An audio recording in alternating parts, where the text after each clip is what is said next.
Fala pessoal, tudo bem? Aqui é o Olavo e hoje nós vamos refletir e conversar sobre o capítulo de Números 2. Interessante dizer, pessoal, que muitas vezes nós nos preocupamos com outras áreas, com outras situações do nosso cotidiano, da nossa vida, mas nós esquecemos o que está aqui, nós esquecemos o que está dentro do nosso coração. E nesse capítulo Deus fala exatamente disso, né? Qual o posicionamento que ele deve estar na nossa vida, qual o posicionamento que ele estava naquela jornada, né, da terra, lá da escravidão até a terra prometida. E isso nós vamos conversar hoje aqui.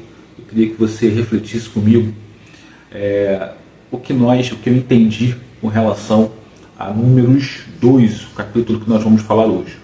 Antes disso, vou pedir rapidamente só que você continue se inscrevendo no canal, ativando o sininho de notificações para que você receba, né, aviso dos vídeos que fazemos diariamente. É um capítulo da Bíblia refletido, estudado por dia. Deixe o seu like para que mais pessoas também recebam essa mensagem. Compartilhe com um amigo, com uma amiga. E deixe seu comentário, tá? Para que nós possamos conversar, refletir a respeito daquilo que você entendeu. E assim nós possamos não só estudar um capítulo da Bíblia por dia, mas principalmente procurar viver aquilo que o capítulo nos ensina. Beleza? Vamos lá. Contextualizando então o capítulo de Números 2, nesse capítulo Deus está orientando a Moisés e Arão o posicionamento de cada tribo com relação à jornada que eles estão fazendo na Terra Prometida. O que acontece? A gente já conversou aqui dizendo para vocês que eles estão indo para uma terra prometida por Deus, mas que lá ela é habitada por outros povos. E que esses povos naturalmente vão resistir, né, à chegada de um novo povo lá, naturalmente. Então Deus ele está capacitando o povo, ele está organizando o povo, porque lógico que ele vai lutar pelo povo nessa batalha, mas o povo precisa fazer a parte dele, ele precisa estar preparado para receber essa bênção. E é isso que Deus está fazendo. Então ele posiciona as tribos a leste, oeste, norte, sul, de acordo com a capacidade, a característica de cada tribo. Ele coloca uma tribo ao norte, uma outra tribo ao sul. E isso tudo com o quê? Com o tabernáculo no centro.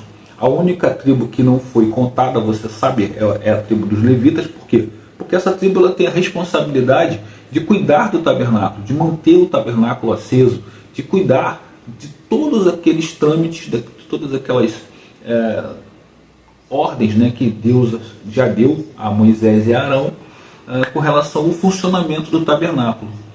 E o que isso significa hoje na nossa vida? Gente, esse tabernáculo é o nosso coração. Eu costumo dizer muito que nós precisamos cuidar das nossas emoções. Na realidade, eu repito isso, porque eu ouvi esse entendimento numa palestra, e isso disse muito comigo, me fez refletir, me transformou. Hoje eu procuro realmente cuidar das minhas emoções. Quando eu saio para trabalhar, eu oro a Deus, eu peço a Deus que eu possa enfrentar as situações da maneira que Ele espera, da maneira que uma pessoa que lê diariamente a Bíblia, que procura viver de acordo com a Bíblia, independente de frequentar a igreja ou não frequentar a igreja, mas de acordo com uma pessoa que sai para trabalhar e não para brigar, para ofender ou para mostrar que é mais forte ou menos forte. A nossa intenção, eu quando saio de casa, eu saio para trabalhar. E é isso a minha meta, é ir para a rua e voltar para minha casa, para o meu filho, para a minha família, da mesma forma que eu saí, ou seja, bem, com saúde mental e com saúde física. Eu não saio com a intenção de, hoje eu vou sair, primeiro que me fechar, eu vou abrir, vou xingar, não é assim que eu saio. Eu não me importo com isso. Não é isso que me faz sentir mais forte ou menos forte. Pelo contrário, menos forte sim. Se eu saio e sinto assim, eu sinto que eu sou um fraco. Eu não sei lidar com as situações. Nesse capítulo, Deus está te dizendo isso. Ele precisa estar no centro, ele precisa estar aqui no teu coração. Porque você precisa entregar todas essas emoções, todos esses anseios, todas essas situações a Ele. Porque Ele vai te dar a orientação correta de você saber lidar com essas situações. Quando você sai para trabalhar, você sai para estudar, você sai para... Às vezes até você vai se divertir. O problemas vão acontecer. Outro dia estávamos eu e eu no cinema, e aí por conta de uma pessoa ter passado à frente na fila, uma senhora, né, uma senhora, provavelmente na minha faixa etária, talvez aí 60 anos, um pouquinho mais velha, ela começou a xingar, começou a falar uma série de impropérios, e um monte de gente na fila. Ela estava certa, mas a maneira com a qual ela agiu, ela acabou perdendo a razão, na minha opinião, sabe? Muito triste, muito feio, né, quando uma pessoa que deveria ter maturidade, que deveria ter experiência de vida, como eu, se comporta dessa maneira com uma criança. Era um menino, uma criança. Ele estava errado? Sim, estava, mas não tinha a necessidade, na minha opinião, de agir daquela forma. Não precisava daquilo, sabe? Poderia ser tratado de uma outra maneira. Eu pelo menos penso assim, tá, pessoal? Queria até que você deixasse o seu comentário. Como é que você age nesse tipo de situação? Você também sai xingando, gritando, fala que vai dar soco na cara, sabe? Eu não gosto disso. Eu não suporto esse tipo de situação de escândalo. Eu acho que não há necessidade disso. Acho sim, entendo sim, acredito que tem horas que você precisa ser mais veemente, você precisa ser mais firme, e você pode fazer isso sem precisar ser grosseiro a esse ponto, sabe? Enfim, opinião minha. Quero ouvir a sua opinião aí.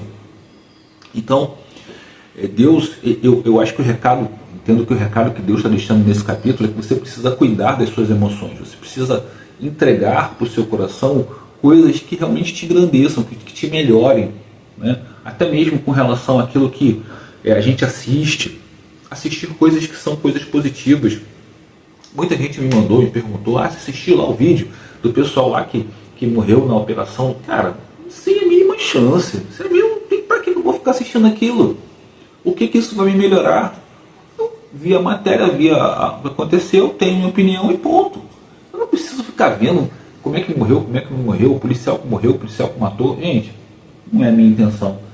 Lógico que isso me incomoda, né? Ver esse tipo de coisa, isso me incomoda, isso me comove, né? Pela família dos policiais, pela família de pessoas que estão lá, que não sei se todo mundo era bandido, não sei se todo mundo, né? Eu também sou pai, eu não quero que meu filho seja bandido, mas eu não sei se amanhã depois ele vai virar a cabeça, eu não sei, não tenho como controlar isso, e eu vou ficar feliz? Claro que não. Então é muito difícil, né, me colocar no papel de julgador. Eu não sou julgador, não sou juiz. Eu acho que quem julga é Deus, é Ele que vai dar a pena, dar a justiça àquilo que está errado. Lógico que vivemos num estado onde existe a justiça dos homens e a justiça deve ser feita, é o que a gente pede, né? A gente sabe que existem muitas distorções, para um lado, para o outro lado. Eu acho que nessa situação não tem nem mocinho nem bandido. Só um parêntese. Então, voltando ao capítulo, acredito que seja isso, pessoal. Precisamos entregar tudo aquilo que nós temos de solução, de problemas na nossa vida a Deus. Quando você faz isso, pode fazer que você vai ver que as coisas elas são enfrentadas de uma maneira, sabe? Eu vou usar essa palavra, mas eu acredito que seja essa, assim. Se você tiver uma outra, coloque aí nos comentários. As coisas ficam mais leves, pessoal. Graças a Deus, dificilmente, né? Você sabe que eu faço lá o trabalho com o aplicativo do Uber 99 de carro, e dificilmente eu tenho, às vezes, uma discussãozinha ou outra ali, alguma coisa, mas isso é muito pontual, até porque somos seres humanos diferentes, né? Então faz parte. Mas nada perto de discussão, trânsito, xingamento, nunca fiz, nunca aconteceu comigo, nunca. Eu já faço isso pelo menos há uns 3 anos. Eu nunca me envolvi numa situação que eu xinguei. Já tive problema com passageiro, sim, mas não a esse ponto. Tivemos discordâncias, achar uma coisa, outro achar outra coisa ali e tal, mas nada a esse ponto, sabe? Nem dele me xingar, nem de eu xingar também, nada disso. Graças a Deus, agradeço a Deus, porque realmente, como eu falei, eu saio de casa para trabalhar, para efetuar um trabalho onde eu sou remunerado, ponto. E eu procuro fazer da melhor maneira possível. Quando eu transporto uma família, é como se eu estivesse transportando a minha família. É assim que eu me coloco, sabe? É assim que eu me coloco. Quando eu transporto a sua família, é como se eu estivesse transportando a minha. Então eu procuro fazer o melhor. Porém, nem sempre acerto. Algumas vezes eu erro, sou ser humano. Assim como eu erro com a minha família, eu erro com a sua também. Peço perdão, mas eu não fiz com a intenção de errar. Nós fazemos sempre com a intenção de melhorar. Então, Acredito que seja isso, pessoal. Esse capítulo de números 2, né, parece só uma determinação de espaço, né, uma programação militar. Parece que é só isso, mas não é. É uma colocação, né, uma realocação de espaço, de sentimentos, de questões da sua vida, onde colocar cada coisa, né? Como agir com cada coisa no seu determinado momento. É como eu sempre falo aqui, Deus não vive em bagunça. Deus, se você quer aceitar Deus, se você quer realmente se transformar, se você quer realmente seguir aquilo que a Bíblia fala, você precisa se organizar. Ele não lida com pessoas desorganizadas, não adianta, não adianta. Ele te tira, já falei várias vezes, ele vai lá, tira você dali, mas ele não permanece com você na confusão. Você pode ver que tudo que Deus faz é de forma organizada. Só para finalizar, como é interessante, né? Aqui uma curiosidade. Interessante é que quando eu não conhecia a Bíblia como eu estou conhecendo agora, lendo, né, diariamente, tendo as minhas conclusões, as minhas opiniões, estudando outros autores, outras pessoas que falam da Bíblia, eu só tinha em mente alguns capítulos, Provérbios, Salmos, alguma coisa de Apocalipse, né, que é as coisas que mais chamam a atenção. Mas alguns capítulos, esse capítulo de Números eu nunca tinha ouvido falar, e eu já estou no segundo, né, no capítulo 2 de Números, e eu estou assim, falo, caramba, como isso é atual. As pessoas precisam conhecer isso. Como isso é moderno, como isso é o cotidiano, né? Organizar a sua vida em torno de Deus, cuidar das suas emoções, cuidar dos seus sentimentos, para que você possa saber lidar com as situações, com os problemas, com as soluções. Isso é fantástico, pessoal. Eu queria ter citado isso com você aqui. Bom, chegamos ao final aí dessa reflexão. Quero agradecer a você que ficou até aqui e pedir que você se inscreva no canal, tá? Espera aí, por favor. Ativa o sininho de notificações, me ajuda para que você receba diariamente a notificação dos vídeos que fazemos com a reflexão da Bíblia, com a reflexão do capítulo da Bíblia.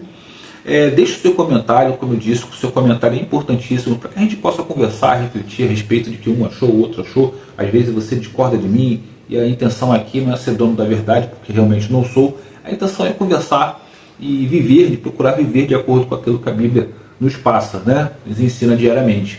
Compartilha com um amigo, com uma amiga, para que ele também possa fazer parte, né, da nossa comunidade. E deixe o seu like. O seu like é importantíssimo porque o algoritmo entende que esse vídeo é relevante, ele leva para mais pessoas e mais pessoas podem se juntar aqui ao nosso grupo, à nossa comunidade, que a gente possa conversar a respeito da Bíblia e viver aquilo que ela nos ensina. Beleza, pessoal? Obrigado a todos que ficaram até aqui. Deus abençoe a todos e até o próximo vídeo, pessoal.